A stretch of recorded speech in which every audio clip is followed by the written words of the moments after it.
नमस्कार। आज का डीप डाइव सार्वजनिक क्षेत्र के बैंकों पर है और खास तौर पे वहां जो दिव्यांग कर्मचारी हैं उनसे जुड़ी नीतियां। हाँ, और नीतियां ही नहीं बल्कि जमीनी हकीकत क्या है, खासकर ट्रांसफर के नियमों को लेकर हमारे पास एक विश्लेषण है जो कागज पर क्या है और असल में क्या हो रहा है, इसके बीच का फासला दिखाता है। सही। तो हमारा मिशन यही समझना है कि जो दिव्यांगजन अधिकार अधिनियम 2016 आरपीडब्ल्यूडी एक्ट, उसके तहत जो नीतियां बनी वो चल कैसे रही हैं। और सबसे जरूरी ये जानना कि ये जो जुमले इस्तेमाल होते हैं बैंक के विवेक पर या प्रशासनिक बाधाओं के अधीन, इनका मतलब क्या है। क्या ये बस हमदर्दी है या कोई ठोस कानूनी अधिकार। बिल्कुल। तो चलिए देखते हैं। हम SBI, PNB, Canara, central bank जैसे बड़े बैंकों को देखेंगे कि वो दिव्यांग कर्मचारियों या उनके केयर गिवर्स को ट्रांसफर पोस्टिंग में क्या रियायतें दे रहे हैं। हाँ, और फिर समझेंगे कि कानून क्या कहता है, ये उचित समायोजन या रीजनेबल अकोमोडेशन क्या चीज है, और ये प्रशासनिक बाधाएं क्या होती हैं। और आखिर में सबसे अहम, जमीन पर क्या हो रहा है। क्या वर्क प्लेसेस एक्सेसिबल हैं? सच में कितने लोग नौकरी पा रहे हैं? आंकड़े क्या कहते हैं? तो नीतियों से शुरू करते हैं। देखने में तो नीतियां काफी सपोर्टिव लगती हैं। दिव्यांग कर्मचारियों, यहाँ तक कि उनके देखभालकर्ताओं को भी रेगुलर ट्रांसफर से छूट, मनपसंद पोस्टिंग, ये सब बातें हैं ना। हाँ बिल्कुल। सेंट्रल बैंक ऑफ इंडिया का तो आपने जिक्र किया ही। वो प्रमोशन पर भी उसी स्टेशन पर रखने की बात करते हैं अगर वैकेंसी हो तो। सुनने में तो बहुत अच्छा लगता है ये। हाँ, आरपीडब्ल्यूडी एक्ट के बाद ज्यादातर बड़े बैंकों ने अपनी पॉलिसीज को इसी तरह बनाया है। ऊपर से देखने पर तो ये काफी अच्छी लगती हैं, लेकिन यही एक पेच है। पेच? कैसा पेच? ये जो छूट है ना, ये अक्सर कुछ शर्तों के साथ आती है, जैसे प्रशासनिक बाधाओं के अधीन या यथासंभव। यहीं से सारी कंफ्यूजन शुरू होती है। अच्छा। हाँ, हालांकि सुप्रीम कोर्ट ने इस पर एक बहुत साफ स्टैंड लिया है। कोर्ट ने कहा है कि उचित समायोजन कोई खैरात नहीं, कोई दया नहीं, ये संविधान के तहत एक मौलिक अधिकार है। ओह, मौलिक अधिकार, ये तो बहुत बड़ी बात है।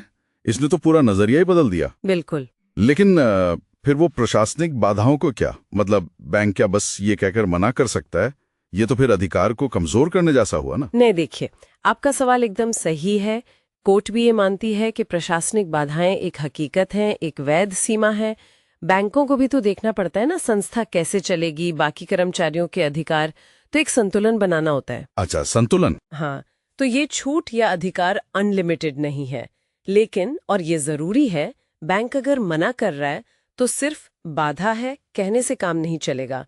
उन्हें ठोस वजह बतानी होगी, लॉजिकल कारण कि क्यों ये एडजस्टमेंट उनके लिए एक अनुचित बोझ है, मतलब बहुत ज्यादा मुश्किल या खर्चीला। ओके। और ये फैसला मनमाना नहीं हो सकता, इसे कोर्ट में चैलेंज किया जा सकता है। तो हाँ, ये सहानुभूति नहीं, ये कानूनी अधिकार है जिसकी अपनी सीमाएं हैं। ये कानूनी स्पष्टता जरूरी है, पर सवाल वही, क्या ये कानूनी ताकत जमीन पर भी दिखती है? विश्लेषण तो कुछ और कह रहा है ना? असल में क्या चुनौतियां हैं, बिल्कुल यहीं पर पॉलिसी और प्रैक्टिस का गैप साफ नजर आता है। पहली बात, एक्सेसिबिलिटी, सुलभता। अब सिर्फ रैंप या लिफ्ट लगा देना ही काफी नहीं है। हाँ, वो तो है। हाँ, जैसे रिपोर्ट बताती है कि दृष्टिबाधित महिला कर्मचारियों के लिए अक्सर सुलभ टॉयलेट्स नहीं होते, या मान लीजिए एटीएम्स हैं, वो तकनीकी रूप से तो सुलभ है पर चलते ही नहीं, या मेंटेनेंस नहीं है, तो कहने को सुलभ पर असल में बेकार। मतलब सिर्फ नाम के लिए। और ये सिर्फ फिजिकल चीजों की बात है या आंकड़ों में भी ये फर्क दिखता है? दिखता है, बिल्कुल दिखता है। दूसरा बड़ा मुद्दा है प्रतिनिधित्व का, रिप्रेजेंटेशन। सोचिए, कानून में 4% आरक्षण है। हाँ, 4%। लेकिन एक रिपोर्ट थी शायद 2019 की जो बताती है कि भारत की टॉप फर्म्स में दिव्यांग कर्मचारियों की असल संख्या पता है कितनी? 0.5% से भी कम। आधा % से भी कम, जबकि कोटा 4% का है। ये तो बहुत बहुत बड़ा गैप है ना? ये आंकड़ा सिर्फ नंबर नहीं है, ये चीख चीख कर कह रहा है कि सिस्टम में कहीं गड़बड़ है, या तो भर्ती में, या प्रमोशन में, या फिर काम के माहौल में ही। तो ये कमी कहाँ है? मतलब भर्ती में दिक्कत है या लोग शायद नौकरी छोड़ देते हैं क्योंकि माहौल ठीक नहीं मिलता? विश्लेषण दोनों तरफ इशारा करता है। हो सकता है भर्ती में ही कोई पूर्वाग्रह हो, या फिर वर्कप्लेस का माहौल ही ऐसा हो कि दिव्यांग कर्मचारी जुड़ा हुआ महसूस न करें, उन्हें मौके न मिले। और तीसरा मुद्दा है रवैया, एटीट्यूड। रवैया किस तरह का? कई बार दिव्यांगों को नौकरी देना बस एक कानूनी खाना पूर्ति या दया की तरह देखा जाता है। उनकी काबिलियत, उनके हुनर का सम्मान नहीं होता। और सोचिए, किसी को दूर दराज ऐसी जगह पोस्टिंग मिल जाए जहां बेसिक सुविधाएं भी ना हो, तो कितनी मुश्किल होती होगी। तो ऐसा लग रहा है कि कई बार बैंक बस नियमों का जैसे तैसे पालन कर रहे हैं।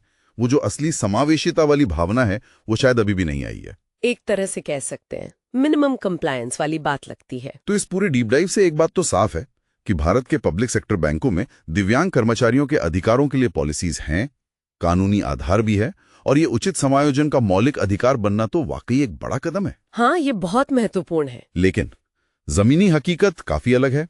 एक्सेसिबिलिटी में कमी, चाहे वो टॉयलेट हो, एटीएम हो, प्रतिनिधित्व में भारी कमी, 0.5% कहां और 4% कोटा कहां, और वो रवैया वाली बात, ये सब बड़ी चुनौतियां हैं। सही कहा। और हाँ, प्रशासनिक बाधाएं, ठीक है, एक वैध कारण हो सकता है, पर वो मनमाने ढंग से अधिकार छीनने का बहाना नहीं बनना चाहिए। बिल्कुल। और यहीं से एक विचार आता है, एक सवाल।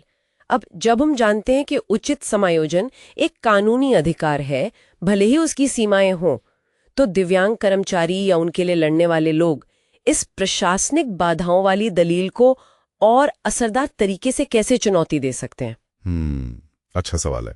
मतलब जब कोई बैंक कहता है नहीं, बाधाएं हैं, तो सिर्फ पॉलिसी दिखाने के बजाय असल बदलाव लाने के लिए किस तरह के सबूत, किस तरह के तर्क सबसे ज्यादा काम आ सकते हैं? ये शायद अगली बार सोचने का मुद्दा हो सकता है। बिल्कुल, सोचने के लिए जरूरी सवाल छोड़ा है आप।